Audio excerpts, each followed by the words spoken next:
Hello guys, स्वागत है आपका मेरे चैनल स्काई एनिमे में। और आज हम बात करने वाले हैं माय हीरो एकेडेमिया के एपिसोड 2 का। स्टार्टिंग में हमें मिडोरिया का बचपन दिखाते हैं, जहाँ पर वो ऑल माइट की वीडियो देख रहा होता है और फिर वो सोचता है ये कितने कूल है और वो सोचता है कि एक बार बस मेरे को अपनी क्वर्क मिल जाए तो मैं इनके जैसा बन जाऊँगा। फिर हमें सीन कट करके डॉक्टर को दिखाते हैं और वो डॉक्टर मिडोरिया को बोलता है कि तुम्हारे पास कोई भी क्वर्क नहीं है।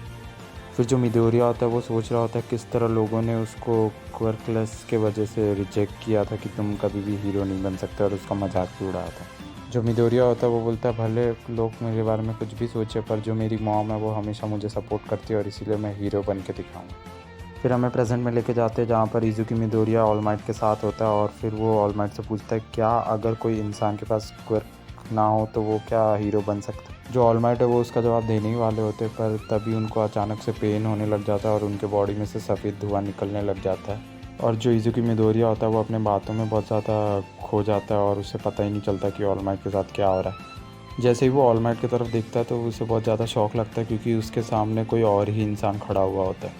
फिर हमें सीन कट करके दिखाते हैं जो बॉटल है जिसमें ऑल माइट ने एक विलन को भरा था वो कहीं और ही जगह पे। फिर हमें बाकुगो को दिखाते हैं और वो उसी रास्ते में से जा रहा होता है जिस रास्ते में बॉटल रखी हुई होती है, और वो और उसके फ्रेंड कुछ बात कर रहे होते हैं मिडोरिया के बारे में। और जो बाकुगो होता है वो बातों बातों में ही बॉटल को किक मार देता है, और जिससे कि जो बॉटल का ढक्कन खुल जाता है और विलन बाहर आ जाता है। फिर जो बाकुगो होता है वो पीछे मुड़ के उसके दोस्तों को कुछ बता रहा होता है, और तभी उसके दोस्त बोलते हैं कि पीछे तुम्हारे कोई है। फिर वो जैसे ही देखता है तो वो विलन उसको कैप्चर करने के लिए खड़ा होता है।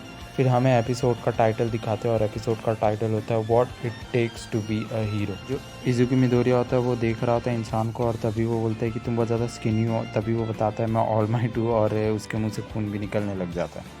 जो इजुकी मिडोरिया होता है वो सोच रहा होता है कि जो ऑल माइट है वो लोगों को बचाता है और उसके फेस में हमेशा एक स्माइल रहती है।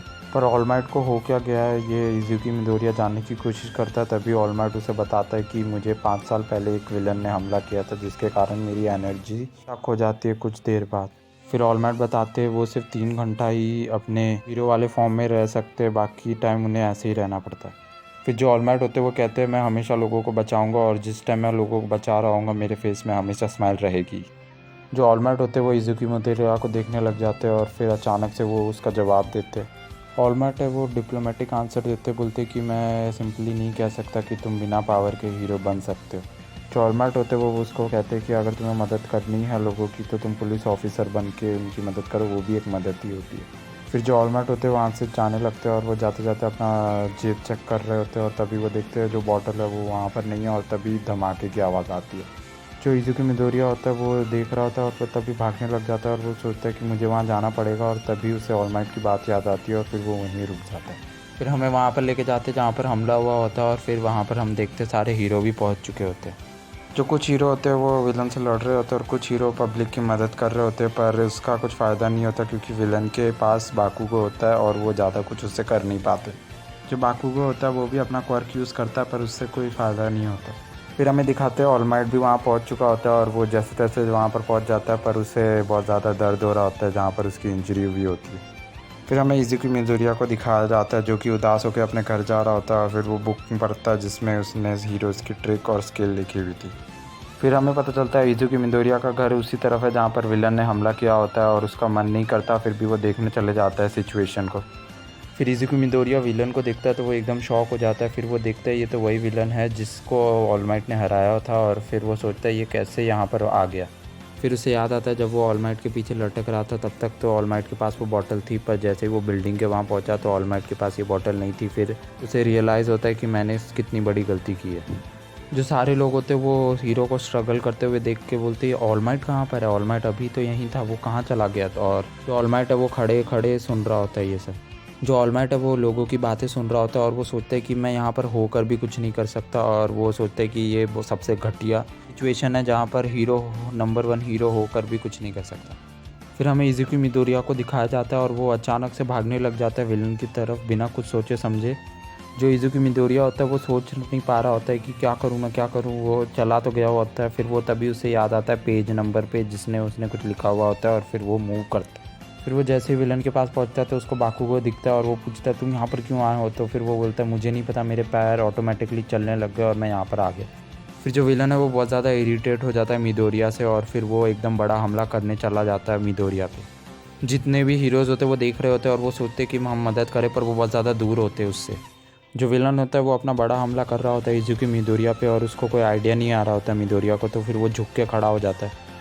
जैसे ही हमला करने वाला होता है विलन, एकदम एंड मौके पे ऑल माइट आ जाता है और जो कि वो अपने ओरिजिनल फॉर्म में होता है और वो उसे बचा लेता है। जो विलन का हमला है वो ऑल माइट ब्लॉक तो कर लेता है, पर उसके मुंह से खून निकल रहा होता है। फिर भी वो बोलता है जो प्रो होते हैं वो हमेशा अपनी लाइफ को रिस्क में डालते हैं और फिर वो अपना स्पेशल मूव करता है और फिर वो दिखाता है उसका स्पेशल मूव जो कि है डेथरो स्मैश, और फिर वो एकदम से कस के मुक्का मारता है जिससे कि इतनी हवा आती है कि टॉर्नेडो भी बन जाता है वहाँ पर। जो ऑल माइट का मुक्का होता है वो इतना पावरफुल होता है कि जो वेदर ही हो वो चेंज हो जाता है और बारिश होने लग जाती है वहाँ पर। फिर जितने भी लोग होते हैं वो ऑल माइट को देखने लग जाते हैं और फिर ऑल माइट है वो अपना हाथ ऊपर करके उनको दिखाता है कि हम जीत गए। फिर जितने भी मीडिया वाले होते हैं वो ऑल माइट से कुछ पूछने लग जाते हैं और फिर ऑल माइट उनसे जवाब भी देते हैं। फिर हमें दिखाते हैं जो कुछ हीरो होते हैं वो मिडोरिया को डांट रहे होते हैं और फिर हमें दूसरी तरफ दिखाते हैं जो कुछ हीरो होते हैं वो बाकुगो की तारीफ़ कर रहे होते हैं और उसके क्विर्क के बारे में डिस्कस कर रहे होते हैं। फिर हमें डायरेक्ट शाम का टाइम दिखाते हैं जहाँ पर मिडोरिया अपने घर जा रहा होता है, कुछ सोच रहा होता है। फिर तभी वहाँ से उसको आवाज़ आती है बाकुगो की, जो कि उसको रुकने को कहता है। फिर जो बाकुगो होता है वो एकदम से खड़ा हो जाता है शांत, और फिर वो अचानक से बोलता है मैंने तुमसे कभी भी मदद नहीं मांगी और मेरी कब से मदद भी मत करना, आपसे सोचना भी मत उसके बारे में। फिर जो बाकुगो होता है वो उसकी तारीफ़ नहीं करता बल्कि तो उसे और ज़्यादा सुनाता है और फिर वो बोलता है कि वर्क क्लास हो और तुम मेरी क्या ही मदद कर दोगे, और फिर वो वहाँ ये सब कह के वहाँ से चला जाता है। फिर जो इज़ुकी मिडोरिया होता है वो सोचता है कि चलो एटलीस्ट अब मैं रियलिस्टिक कुछ फ्यूचर तो सोच पाऊँगा अपना, पर वो ये सब सोच के भी बहुत ज़्यादा दुखी हो रहा होता है। जैसे ही इज़ुकी मिडोरिया सामने देख के चलने लग जाता है तो उसे अचानक एक शैडो दिखती है और फिर हमें पता चलता है वो ऑल माइट की है। फिर वो बोलता है कि ऑल माइट तुम यहाँ पर कैसे। जो इज़ुकी मिडोरिया होता है वो बोल रहा होता है कि अभी तो तुम रिपोर्टर के वहाँ थे और तुम्हारा इंटरव्यू चल रहा था, तो वो बोलता है कि उनसे बचना एक पीस ऑफ केक है, और वो अपनी और तारीफ़ करता है ऑल माइट, पर वो जैसी तारीफ़ कर रहा होता है वो खांसने लग जाता है और एकदम पतला हो जाता है वापस। फिर जो ऑल माइट होते हैं वो इज़ुकी मिडोरिया को थैंक यू बोलते हैं। फिर इज़ुकी मिडोरिया बोलता है कि नहीं, यहाँ पर तो मेरी गलती थी, तो आई एम सॉरी। फिर जो ऑल माइट होते हैं वो उसको वजह बताते हैं थैंक यू बोलने का। तुम्हारे स्टोरी और तुम्हारे बिहेवियर से पता चलता है कि भले तुम अपने असली फॉर्म में हो या नहीं, पर तुम्हें सबसे पहले पीपल्स को बचाना है, वो जो कि हीरो की सबसे बड़ी प्रायोरिटी होती है। फिर जो इज़ुकी मिडोरिया होता है वो बोलता है कि हाँ मैंने कुछ ज़्यादा ही बोल दिया था, भले मेरे पास क्वर्क नहीं है फिर भी। फिर जो ऑल माइट है वो इज़ुकी मिडोरिया से बताते हैं कि जितने भी सुपर हीरो है उनकी स्टोरी हमेशा स्कूल डेज से ही स्टार्ट हो जाती है, और उन स्टोरीज़ में ज़्यादातर एक चीज़ बहुत ज़्यादा कॉमन रहती है, वो है कि उनकी बॉडी ऑटोमेटिकली मूव करने लग जाती है और वो बिना कुछ सोचे समझे दुश्मन से लड़ने चले जाते हैं बचाने के लिए लोगों को। ऑल माइट की ये बातें सुन के जो इज़ुकी मिडोरिया है उसके आँख में थोड़े आंसू आने लग जाते हैं और फिर वो मुंडी नीचे कर लेता है और वो सोचने लगता है कि पता नहीं क्यों मुझे मॉम के वर्ड याद आ रहे हैं अभी। और फिर जो इज़ुकी मिडोरिया की मॉम के वर्ड हमको बताते हैं कि उसकी मम्मी उससे माफ़ी मांग रही होती है क्योंकि वो क्वर्कलेस पैदा हुआ होता है, उनके कारण वो उड़ने लगता है। फिर जो इज़ुकी मिडोरिया होता है वो एकदम से बैठ जाता है और बहुत ज़्यादा रोने लग जाता है। तभी जो ऑल माइट होता है वो बोलता है कि हाँ तुम एक सुपर हीरो बनने के लायक हो। फिर हमें मिडोरिया और ऑल माइट को एकदम सामने दिखाते हैं और फिर वहीं से एपिसोड ख़त्म हो जाता है। होप ये वीडियो आपको अच्छा लगा और मुलाकात होगी आपसे हमारे नेक्स्ट वीडियो में। तब तक के लिए बाय, पीस।